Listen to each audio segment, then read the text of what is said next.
আসসালামু আলাইকুম গাইস।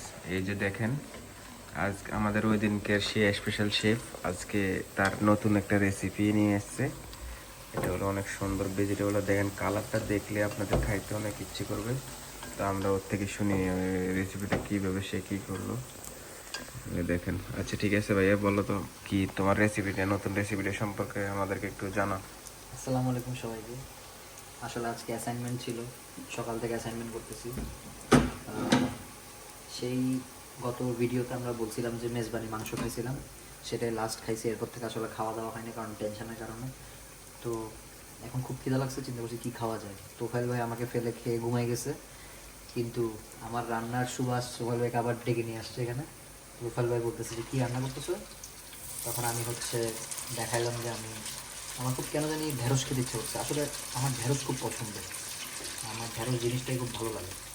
আমি সেজন্য ঢেঁড়স রান্না করা শুরু করছি। তো তোফাইল ভাইকে বললাম আসেন ঢেঁড়স দিয়ে ভাত খেয়ে যান আমার সাথে অল্প করে। তো আপনারা দেখতে পাচ্ছেন যে এখানে ঢেঁড়সগুলো আসলে ফ্রোজেন পাওয়া যায়, কিন্তু ফ্রোজেন হইলে এগুলোর টেস্ট কিন্তু খারাপ হয় না, মোটামুটি ভালোই থাকে। আমি আসলে দেখতে একবারে ফ্রেশ না? দেখতেও ফ্রেশ। আমি প্রথমে মশলা দিয়ে একটা গ্রেভি বানাইছি, এটার উপর ঢেঁড়সটা ছেড়ে দিয়েছি। আস্তে আস্তে ঢেঁড়সটা যখন নরম হয়ে আসবে, এরপরে আমি এটা বন্ধ করে দিব, এরপর এটা নিজে নিজে ভিতরে হতে থাকবে। বাস এই ফ্লেভারটা চলে আসলে ভাত দিয়ে খেতে অসাধারণ। এটা হচ্ছে পারফেক্ট ব্যাচেলার খাবার। ভাত, ঢেঁড়স আর হচ্ছে একটা ডিম অমলেট। ওহো, ডিম অমলেট কি করবে তুমি আজকে? হ্যাঁ, ডিম অমলেটও বলবো। সাথে আবার পেঁয়াজু পেঁয়াজু কিন্তু ভাতের সাথে সেরকম টেস্ট আসে। আচ্ছা, পেঁয়াজু অল্প করে রয়ে গেছিলো খামি। তো তোফাইল ভাই বলতেছে পেঁয়াজুগুলো খাই চল।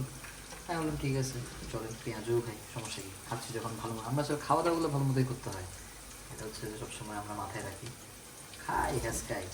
আজকে দুজন বাসায় আছি, আবার নেক্সট কোন দিন গিয়ে একসাথে দুজন বাসা থাকবো কোনো গ্যারেন্টি নেই।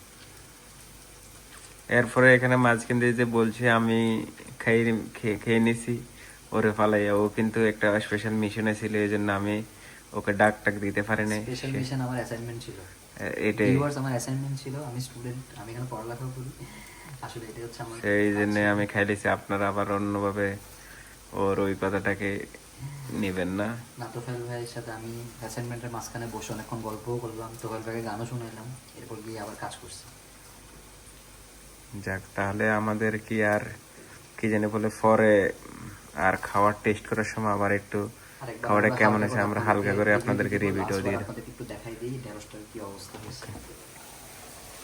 এই যে এটা মোটামুটি এখন পানিটা ছাড়ছে, পরে আস্তে পানিটা শুকিয়ে দিলে তখন এটা নামাই নেবে না? ইয়েস।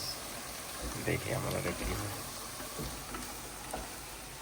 এই যে দেখেন, আমরা আজকে দুজনে মিলে আমরা জোলাবাতি, বলা যায় আমরা ছোটবেলায় জোলাবাতি খেলতাম, সেম জোলাবাতি খেলার মতো আর কি নিজেদেরকে একটু আনন্দ দিতেছি।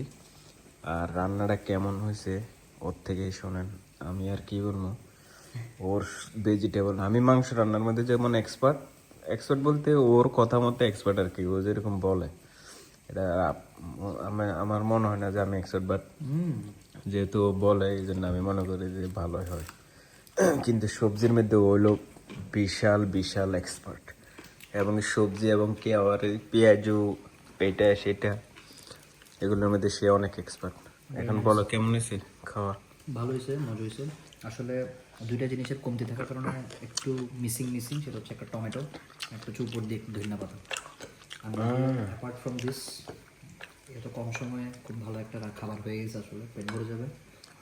ডিম রান্না করতে চাইছিলাম, বাট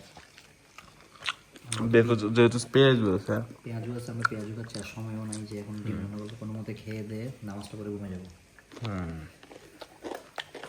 দ্যাটস গুড, ওকে।